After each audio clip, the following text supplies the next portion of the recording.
Assalamualaikum warahmatullahi wabarakatuh. Perkenalkan, kami dari kelompok 5 akan mempresentasikan hasil diskusi kami mengenai landasan teoritis dan prinsip penggunaan media pembelajaran. Sebelumnya, perkenalkan, saya Indri Ardi Ayunitia sebagai moderator dan juga penyaji pertama, Asanovia Anggraini sebagai penyaji kedua, Resti Frendianti sebagai penyaji ketiga, dan yang terakhir yaitu Ainun Farodisa sebagai penyaji keempat. Sebelum kelompok kami mempresentasikan hasil diskusi kami, alangkah baiknya marilah kita bersama-sama membaca basmalah terlebih dahulu. Membaca basmalah dimulai. Bismillahirrahmanirrahim. Baik, di sini saya sebagai penyaji pertama akan mempresentasikan mengenai penggunaan media pembelajaran. Kegunaan media pembelajaran yang relevan dalam kelas dapat mengoptimalkan proses pembelajaran dengan baik. Menurut Cam dan Dayton 2005, mereka menjelaskan bahwa penggunaan media pembelajaran dalam pembelajaran di kelas antara lain yang pertama yaitu penyampaian pelajaran menjadi lebih baku. Setiap siswa yang melihat atau mendengar penyajian melalui media pembelajaran tertentu diharapkan menerima pesan yang sama dan akan terhindar dari penafsiran yang berbeda. Yang kedua, pembelajaran bisa lebih menarik. Artinya, media yang digunakan dapat dijadikan sebagai sarana penarikan perhatian siswa dan membuat siswa tetap terjaga perhatiannya dalam menerima pelajaran yang disajikan oleh guru. Yang ketiga, pembelajaran menjadi lebih aktif dan inovatif dengan diterapkannya teori belajar dan prinsip psikologis yang diterima dalam hal partisipasi siswa, umpan balik, dan penguatan. Selanjutnya yaitu poin keempat. Poin keempat adalah lama waktu pembelajaran dapat dipersingkat. Waktu pembelajaran dapat dipersingkat karena kebanyakan media pembelajaran hanya memerlukan waktu yang singkat untuk mengantarkan pesan atau materi pembelajaran dalam jumlah yang cukup banyak dan kemungkinan dapat diserap oleh siswa. Yang kelima, kualitas hasil belajar. Dalam kualitas hasil belajar dapat ditingkatkan bila mana integrasi kata dan gambar sebagai media pembelajaran dapat mengomunikasikan bagian penting pengetahuan dengan cara yang terorganisasikan dengan baik, spesifik, dan jelas. Yang keenam yaitu pembelajaran dapat diberikan kapan dan di mana diinginkan atau diperlukan, terutama jika media pembelajaran tersebut dirancang untuk penggunaan secara individu. Poin selanjutnya yaitu poin ketujuh. Poin ketujuh adalah sikap positif peserta didik.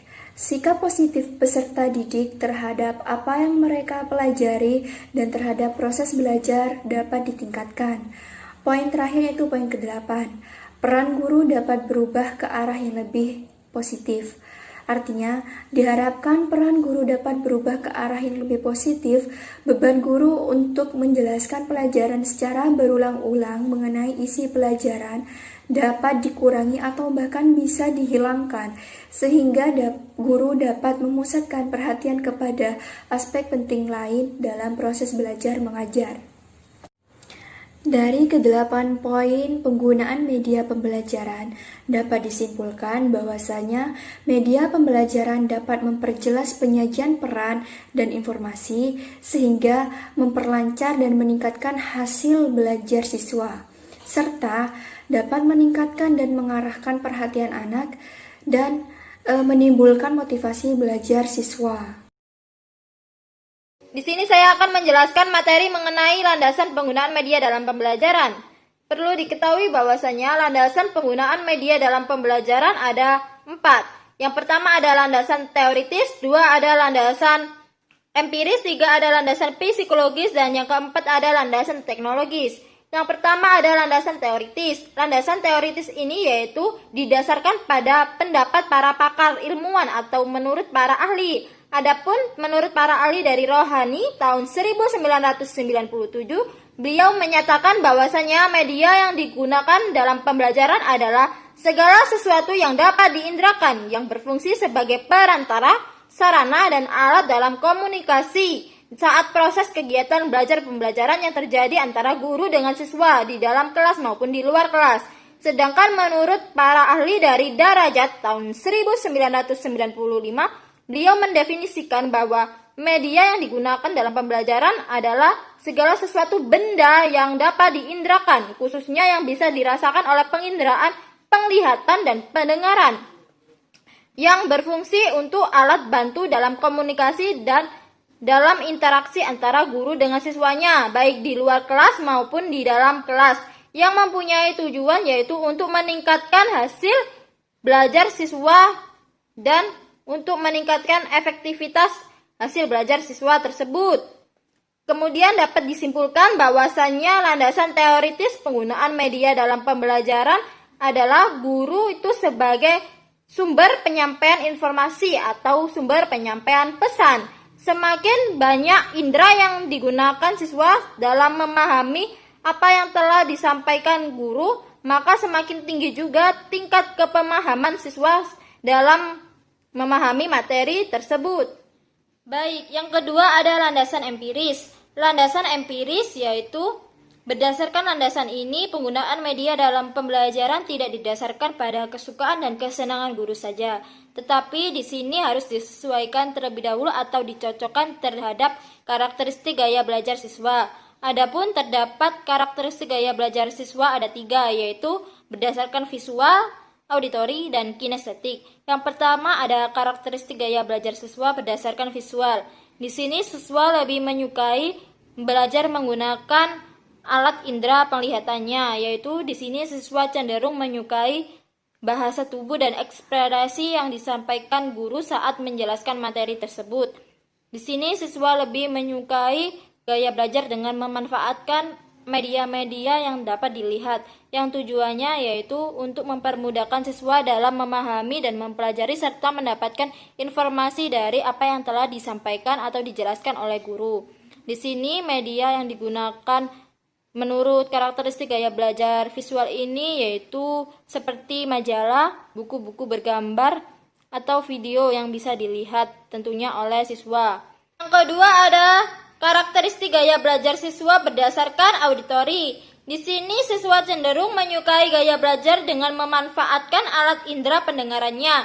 Tentunya siswa di sini cenderung menyukai gaya belajar dengan cara berdiskusi atau mendengarkan penjelasan-penjelasan yang telah disampaikan guru secara langsung maupun melalui rekaman-rekaman audio. Yang ketiga ada karakteristik gaya belajar siswa kinestetik. Di sini siswa cenderung menyukai gaya belajar dengan aktivitas fisik, yaitu di sini siswa lebih cenderung menyukai gaya belajar dengan gerakan-gerakan menyentuh dan melakukan yang tujuannya sebagai sarana memasukkan informasi ke dalam otaknya. Baik, yang ketiga ada landasan psikologis. Landasan psikologis sangat penting untuk dipertimbangkan kembali dalam penggunaan media dalam pembelajaran. Persepsi siswa terhadap suatu materi akan sangat penting dan sangat mempengaruhi dalam menentukan hasil belajar siswa. Dalam hal psikologis, anak atau siswa lebih mudah mempelajari yang bersifat konkret daripada yang bersifat abstrak, karena kemampuannya dalam berpikir kritis masih sangat terbatas. Adapun menurut pakar psikologis Edgar Dale menyebutkan bahwasanya landasan psikologis dalam penggunaan media pembelajaran ada direct purposeful experience atau pengalaman langsung. Di sini siswa cenderung menyukai cara belajar langsung. Maka hal ini sangat penting atau sangat dibutuhkan sekali terjadinya interaksi dari pengenderaan seperti alat indera penglihatan, pendengaran, menyentuh, mencium, dan merasa. Maka dari itu dalam hal ini sangat diperlukan sekali untuk guru dapat berinteraksi dengan materi yang akan disampaikannya kepada siswanya. Contohnya, di sini guru menjelaskan materi mengenai cara belajar memasak. Guru tidak harus menyajikan materi saja, tetapi di sini guru harus mempraktikkan secara langsung bagaimana cara belajar memasak yang benar. Guru di sini juga bisa menggunakan media seperti video, tutorial bagaimana cara memasak yang benar dan yang baik, agar di sini siswa bisa terangsang dan siswa bisa sangat mudah untuk memahami materi yang telah disampaikan oleh gurunya tersebut. Kemudian yang kedua ada pengalaman tidak langsung. Di sini guru menggunakan media duplikasi. Contohnya yaitu seperti media duplikasi yang tidak dapat dihadirkan secara langsung di dalam kelas, yaitu seperti saat guru menjelaskan mengenai anatomi kerangka gajah. Di sini guru tidak mungkin membawa hewan gajah untuk dihadirkan secara langsung di dalam kelas, tetapi guru bisa melakukan kegiatan pembelajaran dengan memanfaatkan duplikasi gajah, seperti guru bisa membawa patung-patung anatomi gajah atau guru bisa memutarkan video-video. Yang ketiga, ada pengalaman bermain peran. Dalam hal ini, guru dituntut harus bisa bermain peran dalam menjelaskan materi yang hendak disampaikan kepada siswanya. Misalnya, dalam pembelajaran materi sejarah, untuk menghadirkan suasana yang seakan-akan berlangsung pada zaman dahulu, guru dimungkinkan untuk bisa membuat drama dengan melakukan penyesuaian setting lokasi belajar yang menyerupai zaman dahulu, sehingga dapat merangsang siswa dalam memahami kehidupan suasana zaman dahulu. Misalnya memahami bagaimana peran serta adat yang dijunjung pada masa itu. Kemudian yang keempat, ada demonstrasi. Kegiatan ini menjelaskan tentang suatu informasi yang berupa fakta, ide, ataupun suatu proses penting yang harus dipahami oleh siswa. Kemudian ada karya wisata. Di sini guru bisa menggunakan media karya wisata sebagai alat untuk memudahkan siswa dalam memahami materi. Biasanya guru melakukan kegiatan studi tour di tempat-tempat sejarah. Biasanya di museum-museum ada pameran. Pameran merupakan ajang untuk menunjukkan hasil dari suatu produksi tertentu yang dihasilkan oleh siswa atas bimbingan gurunya. Adanya pameran dapat menjadi media yang sangat baik dalam penggunaan media dalam pembelajaran, karena siswa dapat berpacu dengan mengembangkan karya-karyanya. 7. Television and motion picture. Penggunaan media dalam pembelajaran yaitu bisa menggunakan media televisi, media bergambar maupun media video. Media-media seperti hal tersebut yaitu mampu menampilkan film-film ataupun cerita-cerita ataupun gambar-gambar yang dapat didiskusikan siswa setelah menonton dan melihatnya. Khususnya pada saat pandemi seperti sekarang ini, guru tidak bisa menjelaskan materi yang akan disampaikannya kepada siswa secara langsung. Jadi guru bisa menggunakan media-media seperti televisi, gambar-gambar, video maupun yang lainnya yang dapat menunjang proses pembelajaran tetap berlangsung secara baik. Kemudian ada gambar diam, radio, dan rekaman.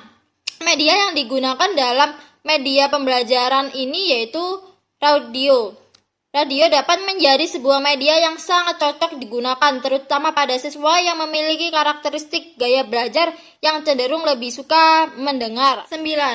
Simbol visual. Dalam hal ini, media dari simbol-simbol visual sangat perlu digunakan dalam pembelajaran yang dilakukan guru pada siswanya. Guru harus bisa benar-benar mampu memperkirakan sejauh mana penggunaan simbol-simbol tersebut dapat tersampaikan kepada siswa saat proses kegiatan belajar pembelajaran.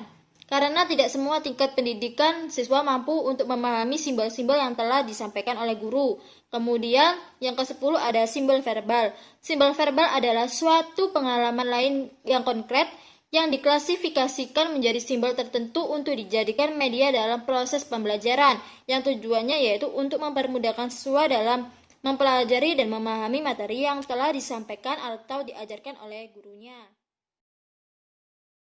Baik, di sini saya akan melanjutkan penjelasan dari Mbak Asa mengenai landasan-landasan dalam penggunaan media pembelajaran. Landasan yang terakhir yaitu landasan teknologis. Landasan teknologis dalam penggunaan media pembelajaran memiliki fungsi yaitu memfasilitasi siswa dan meningkatkan kinerja siswa dengan mengoptimalkan pendidik dalam menciptakan, menggunakan, dan mengelola proses dan sumber belajar. Adapun manfaat landasan psikologis menurut Crichton dan Hunter. Yang pertama yaitu meningkatkan produktivitas pendidikan. Maksudnya di sini yaitu penggunaan media itu dapat meningkatkan produktivitas pendidikan, di antaranya yaitu mempercepat proses belajar siswa, membantu guru untuk menggunakan waktu secara efisien, dan mengurangi beban guru dalam menyajikan materi. Yang kedua yaitu memberikan kemungkinan pembelajaran yang sifatnya individual. Maksudnya di sini yaitu dalam proses pembelajaran berlangsung, guru itu memberikan kesempatan kepada siswanya untuk berkembang sesuai dengan kemampuan dan kesempatan belajarnya. Yang ketiga yaitu memberikan dasar yang lebih ilmiah terhadap pembelajaran. Artinya, perencanaan program pembelajaran lebih sistematis. Pengembangan bahan pembelajaran itu dilandasi dengan penelitian tentang diantaranya yaitu karakteristik siswa, karakteristik bahan belajar, dengan serangkaian uji coba yang dapat dipertanggungjawabkan secara ilmiah. Yang keempat yaitu lebih memantapkan pembelajaran. Jadi maksudnya di sini yaitu pembelajaran itu lebih mantap jika siswanya itu dapat meningkatkan kemampuan dalam menyerap informasi melalui media komunikasi serta informasi. Yang kelima yaitu membuat proses pembelajaran itu menjadi lebih dekat dan cepat atau seketika. Maksudnya di sini media itu mampu mengatasi kerenggangan antara peserta didik dan sumber belajar, serta dapat mengatasi keterbatasan ruang dan waktu dalam memperoleh informasi. Yang terakhir atau yang keenam yaitu meningkatkan penyajian pembelajaran lebih meluas dan merata. Sekian, terima kasih. Baik, saya di sini sebagai penyaji ketiga akan menjelaskan tentang prinsip-prinsip penggunaan media dalam pembelajaran. Penggunaan media dalam kegiatan pembelajaran merupakan salah satu cara untuk menciptakan kegiatan pembelajaran yang lebih baik. Meskipun demikian, dalam memanfaatkan media pembelajaran tersebut tentunya harus memenuhi prinsip-prinsip penggunaan media pembelajaran agar tidak menyimpang jauh dari tujuan pembelajaran. Menurut Wahab 2011 menjelaskan lebih rinci dan mudah dipahami tentang prinsip-prinsip dalam pemanfaatan media pembelajaran, bahwa dari segi teori belajar, berbagai kondisi dan prinsip psikologi perlu mendapat pertimbangan yang mendalam pada saat pemilih dan penggunaan media. Rumusan prinsip pemilihan media menurut Wahab adalah sebagai berikut. Dalam prinsip-prinsip ini ada 11 prinsip. Yang pertama yaitu motivasi. Harus ada kebutuhan minat atau keinginan untuk belajar dari pihak siswa sebelum meminta. Perhatiannya untuk mengerjakan tugas dan latihan. Lagi pula, pengalaman yang dialami siswa harus relevan dan bermakna baginya. Oleh karena itu, perlu untuk memunculkan minat belajar siswa dengan memberikan perlakuan yang memotivasi diri dari informasi yang terkandung dalam media pembelajaran. Selanjutnya yang kedua yaitu perbedaan. Siswa belajar dengan cara dan tingkat kecepatan yang berbeda-beda. Faktor-faktor seperti kemampuan inteligensia, tingkat pendidikan, tingkat kepribadian, dan gaya memengaruhi kemampuan dan kesiapan siswa untuk belajar. Tingkat kecepatan penyajian informasi melalui media harus berdasarkan tingkat pemahaman. Selanjutnya yang ketiga yaitu tujuan. Kesempatan yang berhasil dalam pembelajaran semakin besar jika siswa diberitahu tujuan dalam pembelajaran yang menggunakan media pembelajaran. Di samping itu, tujuan pembelajaran yang ingin dicapai dapat membantu perancangan dan penulis materi pelajar dalam menentukan bagian isi yang harus mendapatkan perhatian pokok dalam media pembelajaran.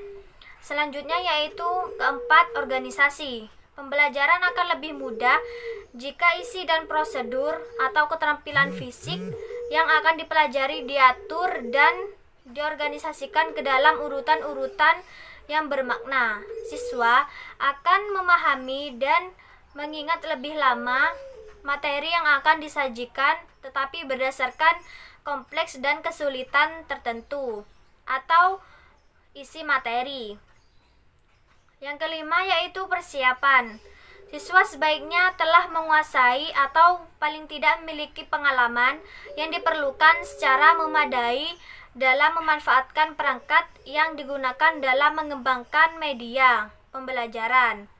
Yang keenam yaitu emosi. Pelajaran melibatkan emosi dan perasaan pribadi serta kecakapan sangat berpengaruh dan bertahan. Media pembelajaran adalah cara yang sangat baik untuk menghasilkan respon emosional seperti rasa takut, cemas, empati, cinta kasih, dan kesenangan. Selanjutnya yang ketujuh yaitu partisipasi. Agar pembelajaran berlangsung dengan baik, siswa harus menginternalisasi informasi dan tidak sekedar menerima penyampaian materi. Belajar memerlukan interaksi yang melibatkan aktivitas secara langsung. Selanjutnya yaitu yang kedelapan, umpan balik. Dalam umpan balik sangat bermanfaat dalam mengevaluasi hasil belajar. Pengetahuan tentang hasil belajar, pekerjaan, atau kebutuhan untuk perbaikan pada bagian tertentu akan memberikan sumbangan terhadap motivasi belajar yang berkelanjutan. Selanjutnya yaitu yang kesembilan, penguatan atau bisa disebut reinforcement.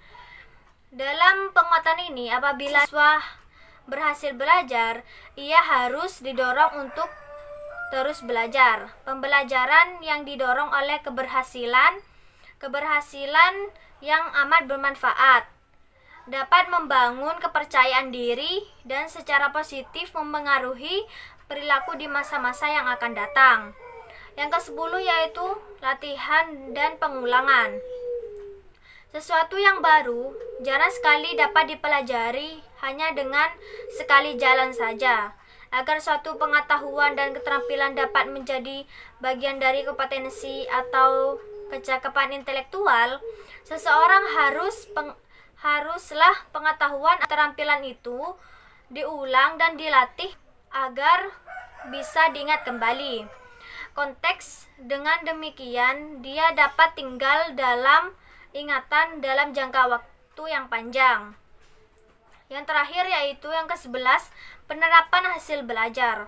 Hasil belajar yang diinginkan adalah kemampuan seseorang untuk menerapkan atau mentransfer hasil belajar pada masalah atau situasi baru. Sekian dari saya, terima kasih. Baik, di sini saya akan menjelaskan materi mengenai perangkat media pembelajaran. Perangkat media pembelajaran ini dibagi menjadi 4. Yang pertama yaitu material. Material merupakan bahan yang digunakan untuk menyimpan materi pelajaran. Contohnya yaitu seperti plastik, kertas, CD, flash disk, dan lain-lain. Yang kedua yaitu equipment. Equipment ini berupa peralatan khusus yang digunakan untuk memperjelas penampilan materi atau pesan yang ingin disampaikan kepada murid. Contohnya itu seperti kamera, televisi, laptop, komputer, LCD proyektor, dan lain-lain. Yang ketiga yaitu hardware. Hardware merupakan perangkat keras yang digunakan untuk memperjelas pesan atau materi pelajaran yang ingin disampaikan kepada murid. Contohnya itu seperti yang ada di equipment tadi, yaitu kamera, televisi, laptop, komputer, LCD proyektor, dan lain-lain. Yang terakhir yaitu software. Software merupakan perangkat lunak yang berisi isi pesan yang ingin disampaikan oleh pendidik kepada muridnya, berupa isi materi pelajarannya, yaitu seperti suara, gambar, tulisan, gerak, simbol visual, dan lain-lain. Sekian, terima kasih.